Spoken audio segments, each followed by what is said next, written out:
Hello friends, income tax સબ્જેક્ટમાં આગળ થોડું આપણે વર્કઆઉટ કરીએ તો એક્ઝામિનેશન પોઈન્ટ ઓફ વ્યૂથી તમારી અમુક ઇમ્પોર્ટન્ટ થિયરી પણ છે. તો એ થિયરીના ક્વેશ્ચન્સ તમારે શોર્ટ નોટના સ્વરૂપમાં અમુક પૂછાય છે, અમુક ક્વેશ્ચન્સના સ્વરૂપમાં પૂછાય છે.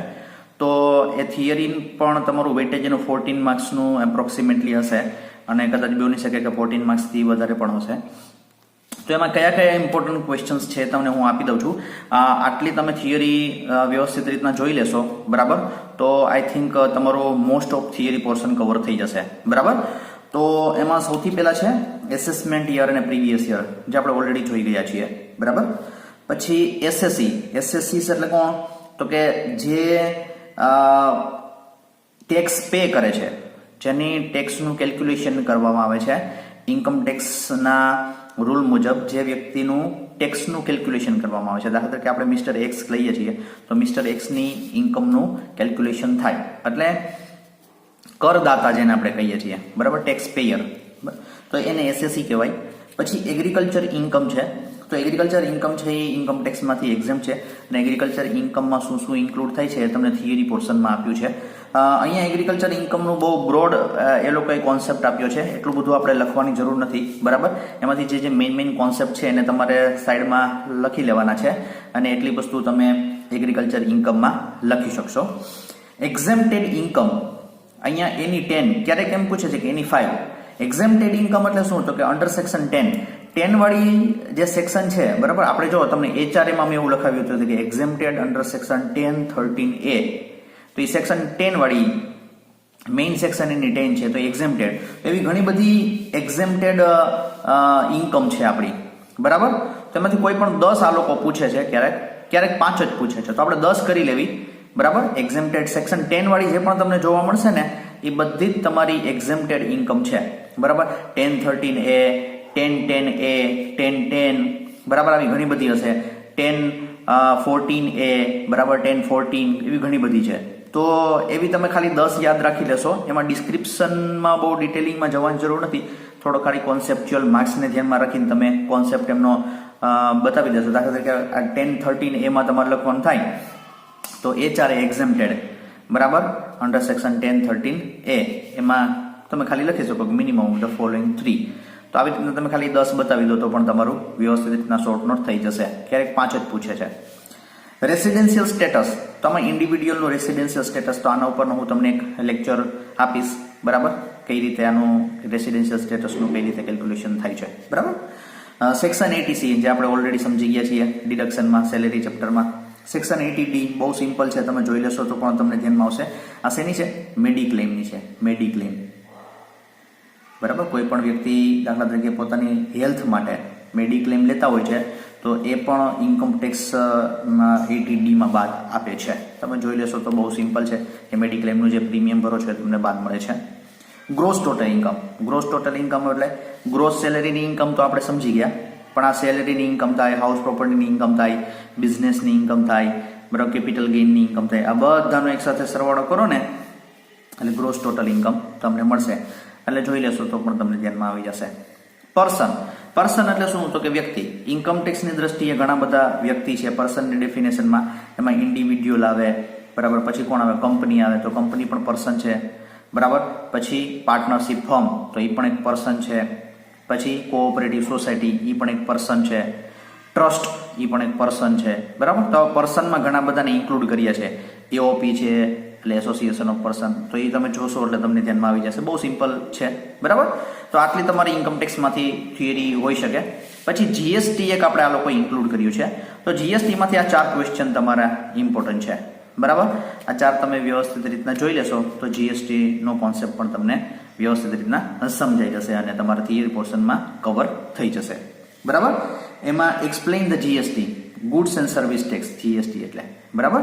પછી સેકન્ડ છે એક્સપ્લેઇન ધ બેનિફિટ્સ, એટલે advantages and disadvantages of GST. Clear? Explain the types of the goods and services which are included and excluded in GST. એટલે જીએસટીમાં કયા કયા ગુડ્સ ઇન્ક્લુડ કર્યા છે અને કઈ એક્સક્લુડ કર્યા છે એનું લિસ્ટ પણ આપ્યું છે, બરાબર. જોઈ લેશો એટલે ધ્યાનમાં આવી જશે. રજિસ્ટ્રેશન પ્રોસેસ, જીએસટીમાં રજિસ્ટ્રેશન કરાવવું હોય તો કઈ રીતેની પ્રોસેસ છે, બરાબર. આ 4 ક્વેશ્ચન તમારા માટે ઇમ્પોર્ટન્ટ છે.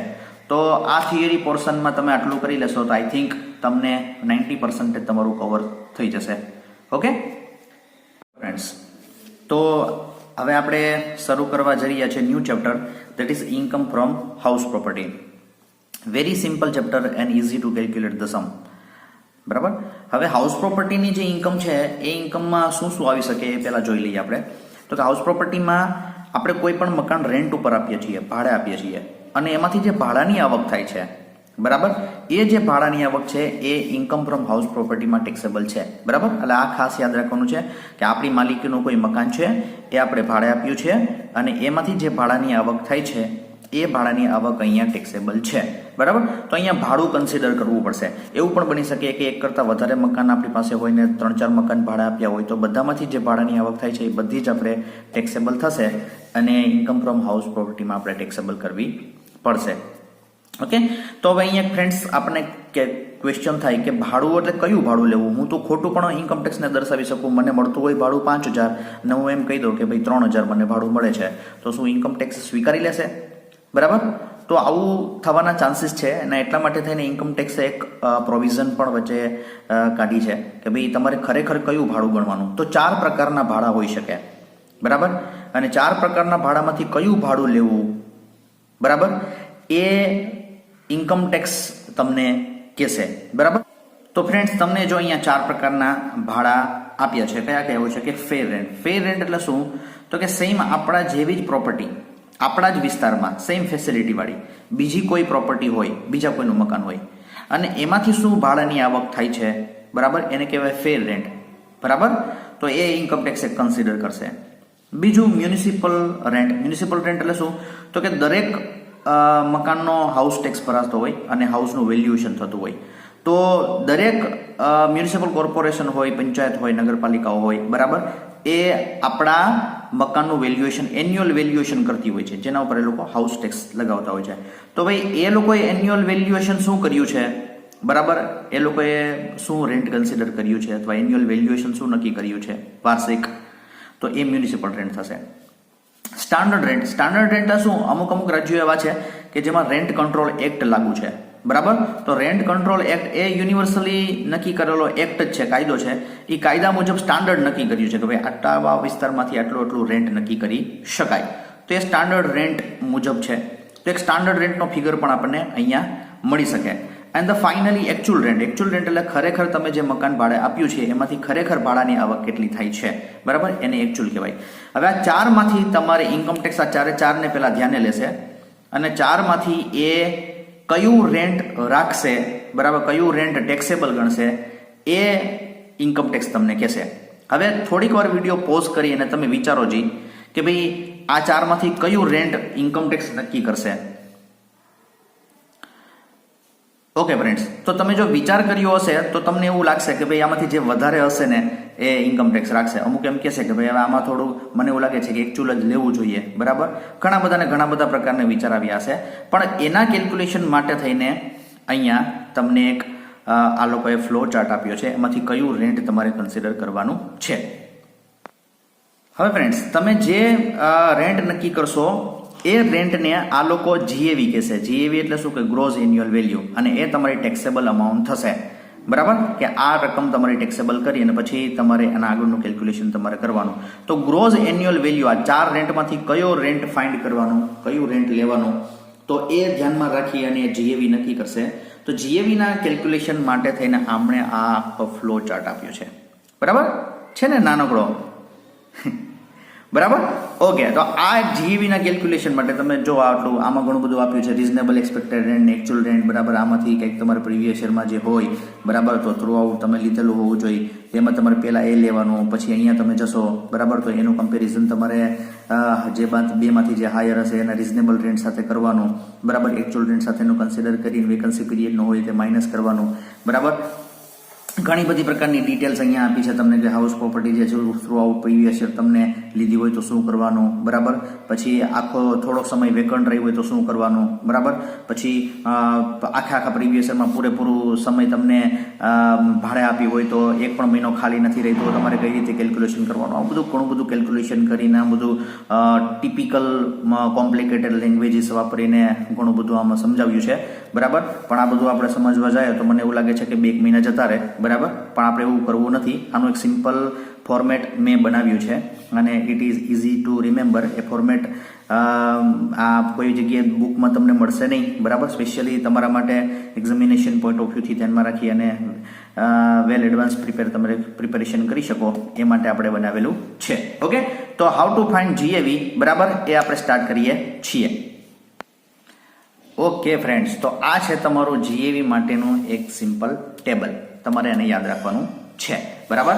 આ તમે કેલ્ક્યુલેટ કરશો, કોઈ પણ પ્રકારનો ક્વેશ્ચન તમને ગમે તે પ્રકારનો પૂછ્યો હશે તો આ ટેબલ ઉપરથી તમને જીએવી મળી જશે.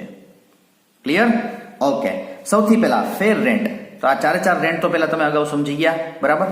ફેર રેન્ટ પેલું શું મૂકવાનું? ફેર રેન્ટ, એન્યુઅલ વેલ્યુ. આમાં હંમેશા વાર્ષિક જ મૂકવાનું, બરાબર. અહીંયા જો કેલ્ક્યુલેશન ઓફ જીએવી. હવે અહીંયા લખ્યું છે કે for let out and deemed to be let out property. Let out એટલે શું? તો કે ભાડે આપવી. આ ભાડે આપેલી પ્રોપર્ટીની વાત છે, જેને આપણે ખરેખર ભાડે આપી છે. તો આ જે પણ કેલ્ક્યુલેશન છે એ કેલ્ક્યુલેશન ભાડે આપેલી પ્રોપર્ટી. તો આપણે એમ થાય કે ભાડે આપેલી પ્રોપર્ટીનું તો કેલ્ક્યુલેશન કરે, એ સિવાયની બીજી કોઈ પ્રોપર્ટી હોઈ શકે. તો બીજી એક પ્રોપર્ટી અહીંયા ભણવાની છે, એ છે તમારી self occupied property. Self occupied એટલે શું? તો કે જેમાં વ્યક્તિ એસએસસી પોતે રહેતો હોય એને સેલ્ફ ઓક્યુપાઈડ પ્રોપર્ટી કહેવાય. તો એનું પણ કેલ્ક્યુલેશન કઈ રીતે કરવું ને એ પણ આપણે આગળ જોશું. પણ આ માત્ર લેટ આઉટ પ્રોપર્ટી માટેની વાત છે ફ્રેન્ડ્સ, યાદ રાખજો, બરાબર. સેલ્ફ ઓક્યુપાઈડ પ્રોપર્ટી હોય ને એમાં જીએવી હંમેશા 0 જ હોય, એટલે એનું કેલ્ક્યુલેશન જ ન કરવાનું હોય. પણ લેટ આઉટ અથવા dim to be let out. Dim to be let out એટલે શું? તો કે એવું માની લીધેલી છે. ડીમ્ડ એટલે માની લીધેલું છે કે આ લેટ આઉટ પ્રોપર્ટી આપણે ભાડે આપી છે. આપણે એમ લાગે આમાં પણ માની લેવું પડે. હા, આમાં પણ માની લેવું પડશે. ક્યારે, કઈ સિચ્યુએશનમાં, એ હું તમને સમજાવીશ, બરાબર. ઓકે, હવે આને આપણે પહેલા કેલ્ક્યુલેશન જોઈ લઈએ ભાડે આપેલી પ્રોપર્ટીનું, બરાબર. તો ફેર રેન્ટનો ફિગર લખો અહીંયા. પછી બીજો તમારો ફિગર કયો લખવાનો? તો કે મ્યુનિસિપલ વેલ્યુ. મ્યુનિસિપલ કોર્પોરેશને જે વેલ્યુ કરી એ ફિગર અહીંયા તમે લખ્યો, બરાબર. હવે શું કે છે? ત્રીજું, હાયર ફ્રોમ ધ એબો 1 or 2. તો આ પહેલા અને બીજામાંથી જે હાયર ફિગર છે એ અહીંયા લખવાનો. ફોર એક્ઝામ્પલ કે આ આખા વર્ષના 1 લાખ રૂપીસ છે અને આ 1,20,000 છે. તો આ બંનેમાંથી હાયર કયું છે? તો કે 1,20,000. Okay, higher from the એબો 1 or 2, 1,20,000. પછી સ્ટાન્ડર્ડ વેલ્યુ. સ્ટાન્ડર્ડ વેલ્યુ એટલે સ્ટાન્ડર્ડ રેન્ટ તમને સમમાં આપ્યું હશે, બરાબર. ઓકે, જો આ ફિગર તમને મળી જશે, યાદ રાખો, બરાબર. આ બંને તમને સમમાં આપ્યા છે, આ પણ તમને સમમાં આપ્યો હશે, બરાબર. સ્ટાન્ડર્ડ વેલ્યુ એટલે standard rent.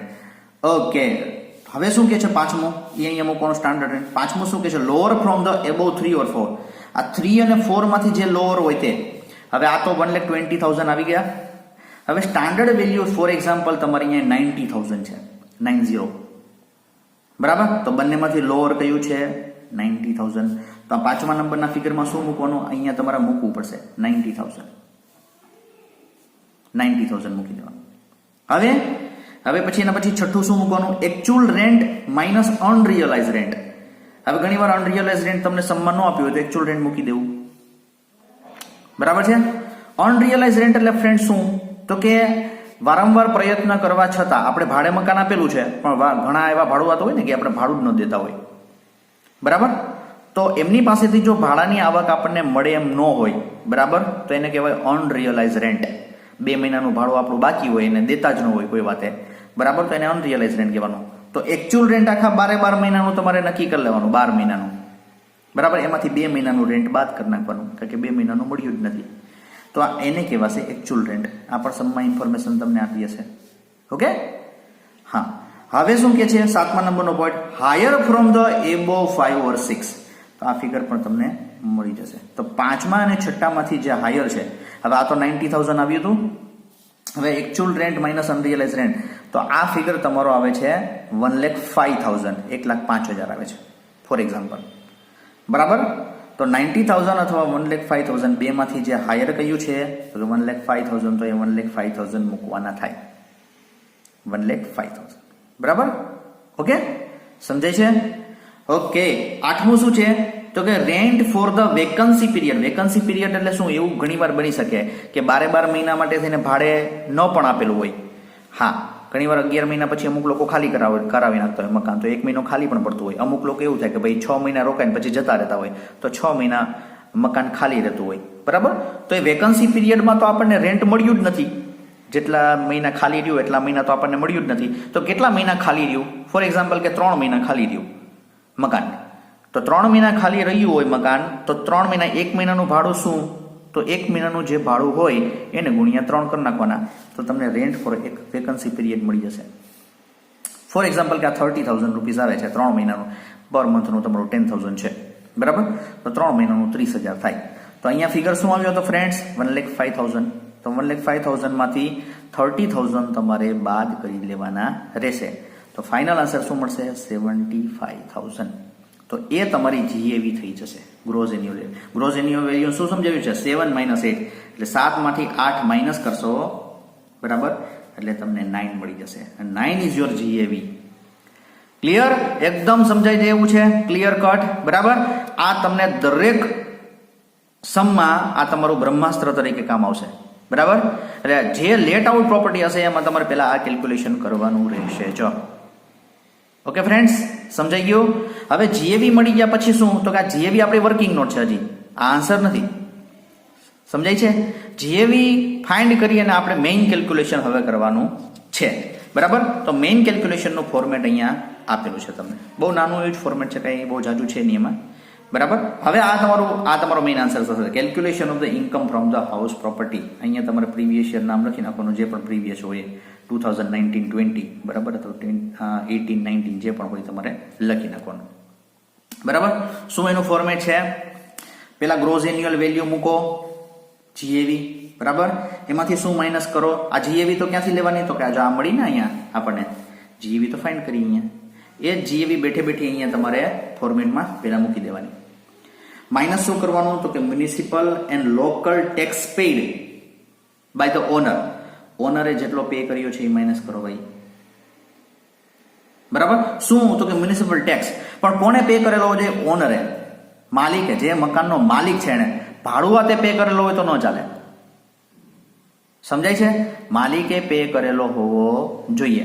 Local tax, house tax ભરતા હોય ને, અથવા લોકલ ટેક્સ, મ્યુનિસિપલ ટેક્સ, તો એ બાદ કરવાનું. એટલે તમને શું મળશે?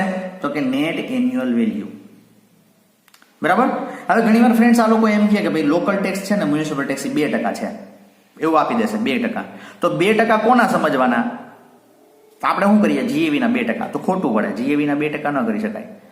મ્યુનિસિપલ અને લોકલ ટેક્સ હોય તો કોના ટેક કરવાના? તો મ્યુનિસિપલ વેલ્યુ. તમને 4 પ્રકારના રેન્ટ આપ્યા છે ને, 4 પ્રકારના રેન્ટ આપ્યા હશે સમમાં. તો આમાં જે મ્યુનિસિપલ રેન્ટ છે એના 2% કરવાના, અથવા એના 3% જેટલું આપ્યું હોય એટલું. કારણ કે મ્યુનિસિપલ વેલ્યુ એને ખબર હોય, મ્યુનિસિપલ કોર્પોરેશનને, કે ભાઈ અમારી પાસે આટલી વેલ્યુ છે, નાના 2% અમારે ચાર્જ કરવાનો છે. મ્યુનિસિપલ કોર્પોરેશનને આપણે જીએવી થોડી ખબર હોય. બરોબર છે ને? હા.